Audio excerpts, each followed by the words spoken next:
na yo na bien maman na benga ndundu te. Maman na yo. Abenga ndundu te. Ah mais non. Maman na beki na boti mwana ndundu. Yo c'est que maman na boti ndundu. Oh. Osalaka.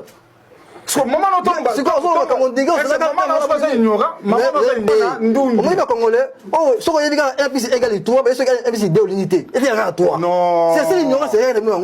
Puisque yo son liberté que ça ne point. Oh.